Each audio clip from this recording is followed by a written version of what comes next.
What's going on, everyone? Welcome back. Today we've got another live fantasy football mock draft for you back on Yahoo with a 12-team half-point PPR mock where we will be selecting from the 7th overall position. Should be pretty interesting. You can see we have got the setup all ready to go. And while we wait, a quick reminder, if you enjoy, hit that like button, subscribe, let us hear it in the comments section along with any questions you guys might have. This is the place to ask them. And lastly, check us out online at alldaypigskin.com. And while you're there, get yourself a copy of the 2021 ADP Fantasy Football Draft Guide. Everything you could want at a great value. Top 150 overall player ranking, standard and PPR formats, individual player bios, tiers, projections, and general fantasy advice. The details are in the description. But with that being said, let's get into this mock draft. The first pick has been made, Christian McCaffrey, to absolutely nobody's surprise. I anticipate the second pick will be Dalvin Cook in similar fashion. This will be how pretty much 99.9% of drafts go. Now, we're in the 7th overall spot, and I might actually kind of switch things up here a little bit. Usually, I go always running back, almost no matter what in the first round.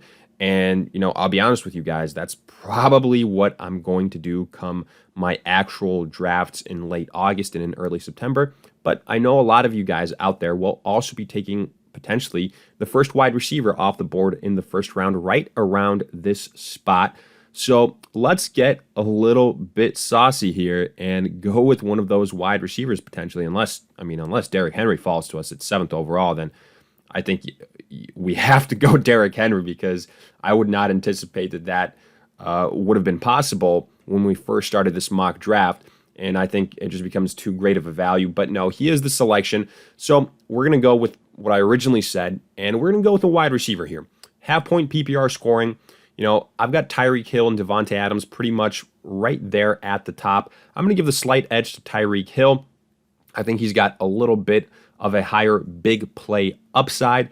I like the fact that he kind of cleaned up some of those consistency issues last year. So again, whether you go Tyreek Hill, Deontay Adams as your top wide receiver, I think it's a matter of a coin flip. You can't really go wrong either way. I really like both options. You can throw Stephon Diggs in there as well. But I prefer, the wide receivers with the quarterbacks that have been a little bit more consistent for a little bit longer, aka, again, Tyreek Hill and Deontay Adams. So after our Tyreek Hill selection, let's quickly look at the draft board. You see Nick Chubb, Aaron Jones. I really like Aaron Jones there. I think that's a pretty good value. Then Travis Kelce with the 10th pick in the first round. Then Austin Eckler, I absolutely love that pick. You guys know how I feel about Austin Eckler. Then Najee Harris. Hate that pick. You know how I feel about Najee Harris. I think he is incredibly risky. I don't buy the offensive line in Pittsburgh. They were one of the worst rush offenses in the NFL last season. Their offensive line has only gotten worse since then. And personally, I am afraid of Najee Harris. To me, volume will not guarantee success. And if you do get Najee Harris in the first round, I would hope you get, a bit of a safer running back to pair him up with. But then you get Joe Mixon, who I think is also a little bit risky here, at least what Team 12 is doing. So I don't exactly love that start. Both guys, if they play to their upside, sure, but a lot of ifs there. Afterwards, you see Antonio Gibson with the 2nd pick in the 2nd round. So there's a run on running backs. That's not exactly what we want to see here. I'm not going to lie to you guys, because that doesn't leave too many running back options for us in the 2nd round. And it's a situation where this is probably what's going to happen in your league. So I want to prepare you guys for this possibility, because right now we'd be looking at the situation of either going Clyde Edwards-Helaire as our RB1, which, again, I do think Clyde Edwards-Helaire will definitely bounce back from kind of a disappointing year in 2020, but I think there would have been better value elsewhere. Like, we were one pick away from Davante Adams falling to us, which would have been absolutely insane.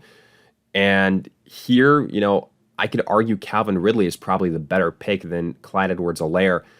And maybe that's honestly the way we'll go. Maybe we go a Chris Carson in the 3rd round, hope he falls to us, or a David Montgomery. Then we get like a Darrell Henderson. So you know what? I'm going to go wide receiver heavy in the first 2 rounds. We're kind of in a situation where you gotta make that very, very hard decision. Do you go best player overall in Calvin Ridley, who I think can be the wide receiver one this season, or do you maybe go with a running back who, the separation between him and a Chris Carson, I think in the third round isn't all that much.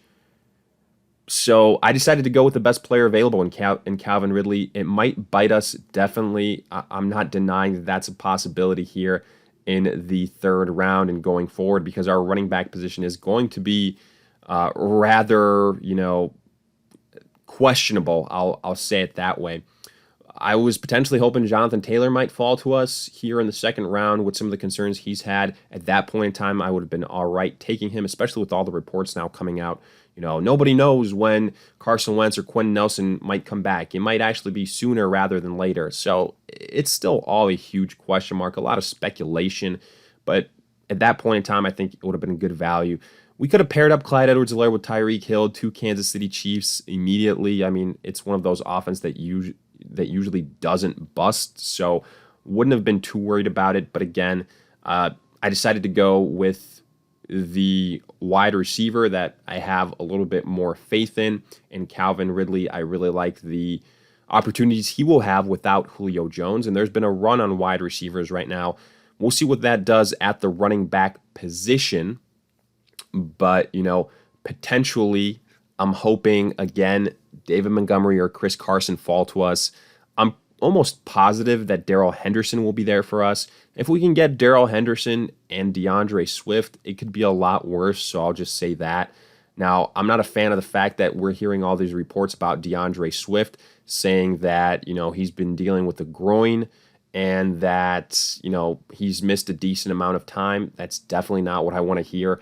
Makes me nervous already, even more so considering that, the Lions and Anthony Lynn were saying, oh yeah, this could be a hot hand approach. Jamal Williams is going to be heavily involved. That's not really what you want to hear if you're a DeAndre Swift truther. So right now, 2 picks until our turn. Best case scenario, David Montgomery.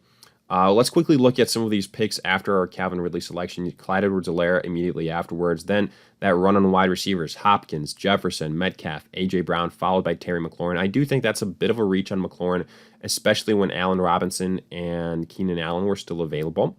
Then in the third round, Chris Carson does not make it to us.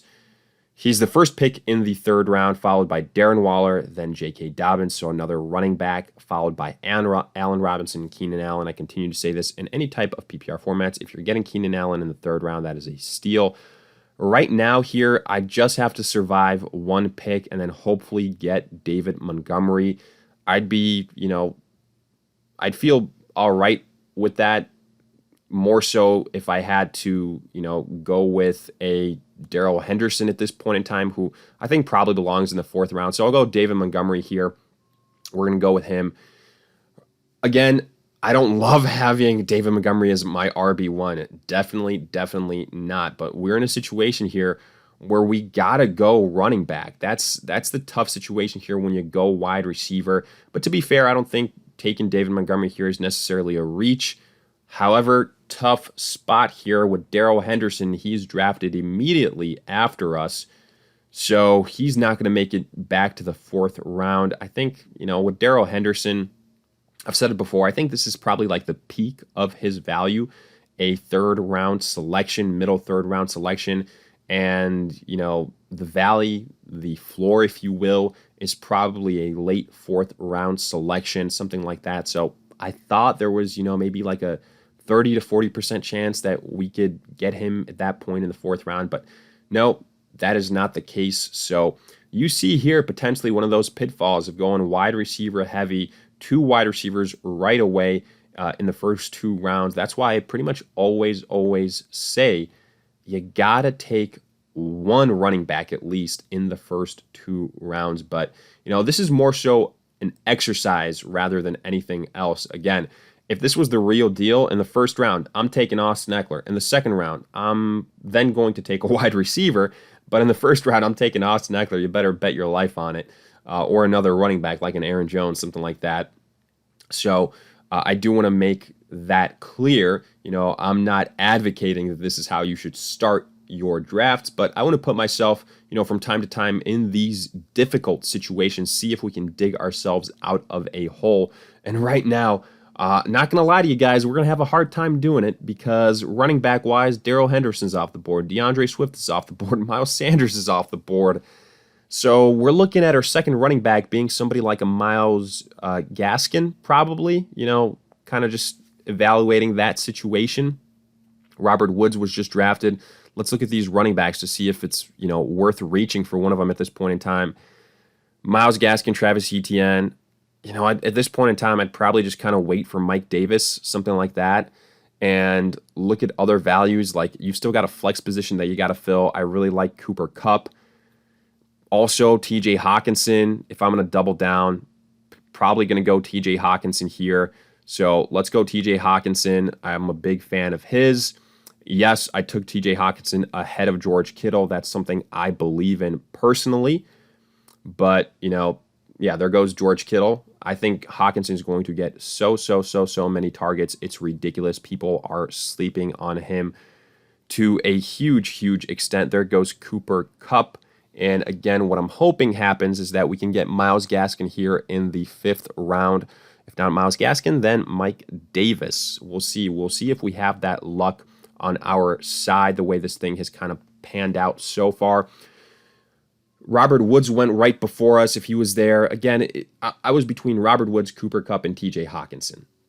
Could I have waited for TJ Hawkinson in the 5th round? Yeah, potentially. But I knew I kind of wanted to take a running back there. Hopefully, again, Myles Gaskin will fall to us. I thought taking Myles Gaskin here is probably a bit of a reach. So it was between Hawkinson, it was between Cooper Kupp. And the way I've started, I've told myself, look, you got to get positional dominance. I've already got the wide receivers taken care of. So TJ Hawkinson giving me that advantage at the tight end position was the logic there. Afterwards, you see Kittle, you see Cooper Kupp. Great value for him. Josh Allen, 3rd quarterback off the board. I would take Kyler Murray above Josh Allen 10 times out of 10, folks. I don't understand that. The rushing upside, Kyler Murray in terms of rushing yards, it's not even going to be close. So to me, Kyler Murray, if I can get him, hell, I'd even consider him in the 5th round, to be honest with you guys. Afterwards, you see DJ Moore, you see Lockett, you see Julio Jones at the end of the 4th round. Very good value on Julio Jones there. At the end of the 4th round to be your wide receiver too. That's tremendous value. Right now, kind of playing this out. If Myles Gaskin and Mike Davis are not available to me, then probably looking at Deontay Johnson, probably looking at, maybe a Damian Harris, maybe a Kyler Murray. Those would be my top options right now. Travis Etienne just got drafted. Again, I don't know how you're drafting Travis Etienne ahead of a Myles Gaskin or even a Mike Davis, to be frank with you guys. There goes Brendan Ayuk. Now, we just got to survive a couple of auto picks here. Let's see how bad this gets to see, is there a situation where we get sniped on absolutely all of our choices that we mentioned? Worst case scenario right now, these next 4 picks are Myles Gaskin, Mike Davis, Kyler Murray, and then Deontay Johnson. That would be the worst case scenario. Do I draft Kareem Hunt as my RB2? Oh boy. I'm not even sure about that myself. I think I'd rather have Damian Harris. I think he's got higher upside just because of the fact that he's actually the RB1 on the team. So there goes Myles Gaskin. There goes Adam Thielen. And right now, I anticipate Kyle Pitts would probably be the pick here. Yeah, that's exactly what happens. There goes Kyle Pitts. So right now, yeah, I'm between Deontay Johnson, Kyler Murray, and then Mike Davis.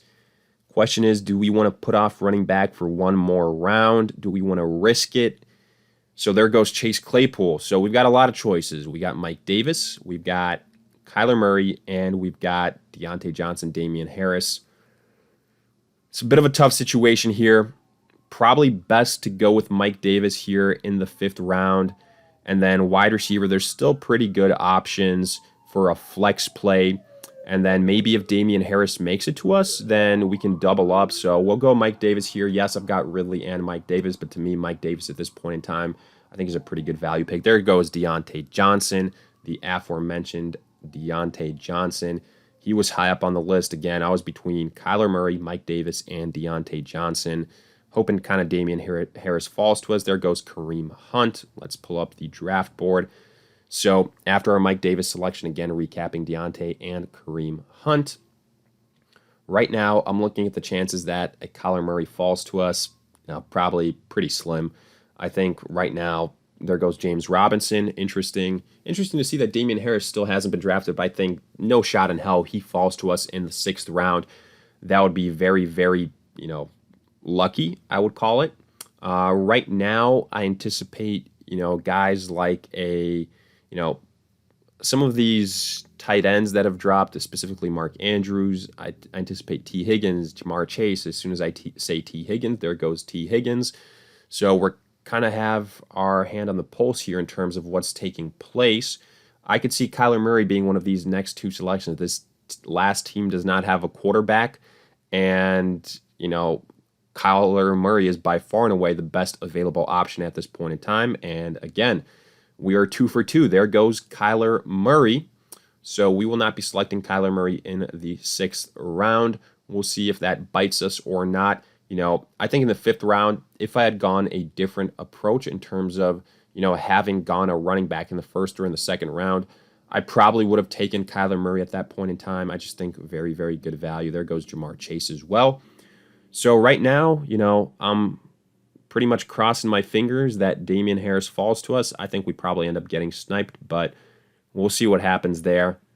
Otherwise, looking at some of these other options, as far as, wide receiver, I don't necessarily love the way these wide receivers are ranked, to be frank with you guys.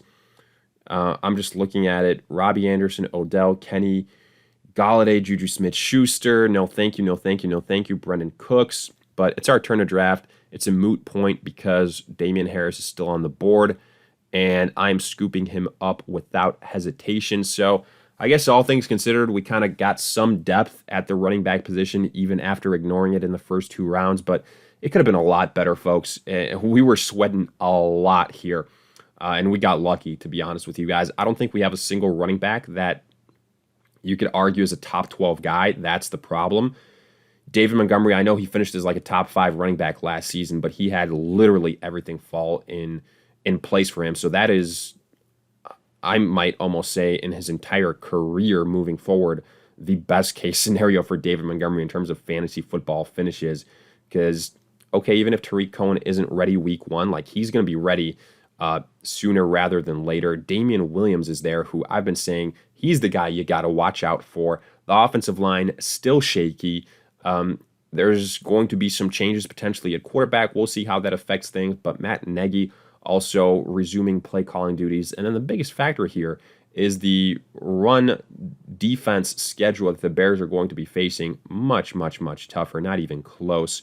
So I am worried about David Montgomery is the takeaway. Mike Davis is a PPR option. Hopefully that's all right. Damian Harris also. I'd be all right, having one of those guys as a depth piece, not necessarily being our starter, because I think there's some really good value here in the 7th round at wide receiver that we can get. Again, my guy would probably be Antonio Brown. If he falls to us, at this point in time, we've punted on the quarterback position. So we're going to continue to wait for quarterbacks, and that's all right because, again, I'm looking at the quarterbacks that are going to be available, or, I'm considering them. And Matthew Stafford is still there. Ryan Tannehill is still there. So is Burrow.